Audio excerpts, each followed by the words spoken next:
जो तक्षशिला है, जो गांधार है, उस हिस्से को जीता था।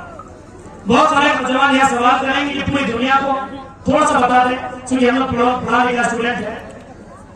उस समय देश नहीं था, उस समय सभ्यता थी। मिस्र की सभ्यता, मेसोपोटामिया की सभ्यता, रोम की सभ्यता, चीन की सभ्यता और मोहनजोदारो हड़प्पा की सभ्यता। यानी समय अमेरिका, ऑस्ट्रेलिया का पता नहीं था, ठीक है, कि देश नहीं था। यानी सभ्यताओं के हिसाब से 5-6 सभ्यताएं थी। सिकंदर ने 2-3 सभ्यताएं जीत ली, मिस्र की, मेसोपोटामिया की, भारत की, जो पाकिस्तान वाला हिस्सा। तो उस हिसाब से सही कहा गया है कि सिकंदर ने आधी दुनिया को जीता था। देशों के हिसाब से नहीं, सभ्यताओं के हिसाब से सिकंदर ने आधी दुनिया को जीता था। तो मंत्री जी, सिकंदर ने 3 को संदेश दिया था कि जब मेरी मृत्यु हो जाए, जब मैं मर जाऊं, ऐसे दुआ करते हैं मंत्री जी 150 साल जिए और नाच देखें। क्या कहा गया है? प्रेमचंद जी बोले मर्द 60 में पाठे होते हैं, प्रेमचंद जी बोले हम नहीं बोले। तो मंत्री जी क्या दुआ करते हैं 150 साल जिंदा रहे। लेकिन सिकंदर ने कहा था कि जब मैं मर जाऊं 3 काम करना। बोला सर क्या काम?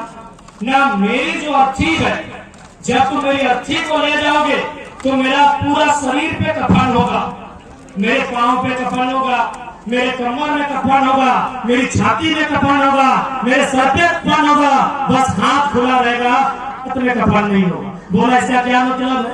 बोला इसका मतलब है कि दुनिया को जीतने वाला सिकंदर खाली हाथ लौट के जा रहा है।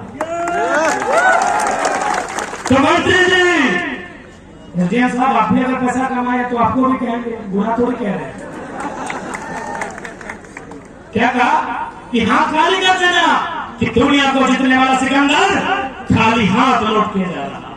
इसलिए माननीय मंत्री, माननीय डीसी, एसपी, एसडीएम जो भी पदाधिकारी है, कृपया मानवता का उल्लंघन न करें, मानवता के साथ चले। सिकंदर को खाली हाथ लौटना पड़ा। दूसरा क्या कहता है कि मेरी अर्थी को कांधा कोई मामूली आदमी नहीं देगा, मेरी अर्थी को कांधा मेरे महामंत्री देंगे। क्योंकि इनको भी घमंड है ना कि IAS IPS लोग मेरा पीछे है। मंत्री लोग को घमंड है ना भाई कि IAS IPS मेरा पीछे है। तो सिकंदर ने भी यही कहा कि मेरी अर्थी को कांधा कोई मामूली आदमी नहीं देगा, महामंत्री देंगे। बोला सर इसका मतलब क्या? महामंत्री ने पूछा क्या मतलब है? बोला दुनिया को पता चलना चाहिए कि जिस सिकंदर की सेना में एक से बढ़कर 31 खान, तुर्रम खान थे, बड़े बड़े सेनापति थे, वो अभी सिकंदर की रक्षा नहीं कर पाए, वो भी सिकंदर की रक्षा नहीं कर पाए। मतलब जनता अगर पगला गई ना, सब घर द्वार छीन लेगी। कोई झारखंड के नहीं, पूरे भारत के मंत्री IAS IPS को मेरा संदेश है, जनता जिस दिन बोला गई ना, आपके पास पूरा गोली नहीं है जितना इनका छाती है। ये तो लोकतंत्र, कानून कानून कानून करके लोग जिंदा है। जिस दिन बोला गई जनता, जिस दिन पगला गई, सरमतिया में देखे थे ना, राजा पक्ष है ना, राजा पक्ष का हाल देखे थे कि नहीं? एक इन जगह नहीं था, पूरा जनता बोला गई थी। तो जनता अगर पगला गई, जनता अगर खेपा गई, तो याद रखिएगा मंत्री महोदय, IAS IPS भी नहीं बचा पाएंगे, सिकंदर को भी नहीं बचा पाएंगे।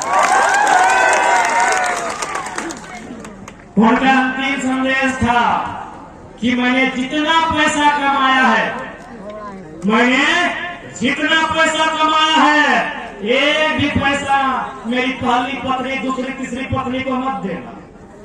मंत्री लोग का भी है, दिल्ली में अलग है फ्लैट है, अलग पत्नी है, IAS लोग का भी दिल्ली में फ्लैट है, 15 करोड़ का दाम है। हमको बिजनेस में फोन किया था, तो हम छोटा लड़का है लेकिन बड़ा बड़ा आदमी को फोन करता है। तो सिकंदर ने क्या कहा कि मेरी पत्नी, दूसरी, तीसरी जितना भी पत्नी है, प्रेमिका भी है, उनको एक भी सोना का हार मत देना। बकायदा विधायक मंत्री लोग तो खैर खूब देता है, एक भी मत देना। 17 सोना चांदी जमीन पे रख देना। और जनाजा उस पे चढ़ के पार होगा, क्योंकि दुनिया को ये संदेश जाएगा कि धन धूल के बराबर होगा। हम लोग जब कोई मर जाता है तो फेंकते हैं ना, कुछ छींटते हैं, चावल का कुछ बना के छींटते हैं ना, तो सिकंदर वाला खाली सोना चांदी छींटना कहे, दुनिया को ये संदेश जाएगा कि पैसा एक दिन धूल बन जाता है। अरे हमको 2500 साल पहले का बात किए, 2020 में इटली और स्पेन के सड़क देखे थे कि नहीं, एकेची लेके उड़ा दे रहा था। क्यों? कि जो पैसा बीमारी से हमको बचा नहीं पाया वो किस काम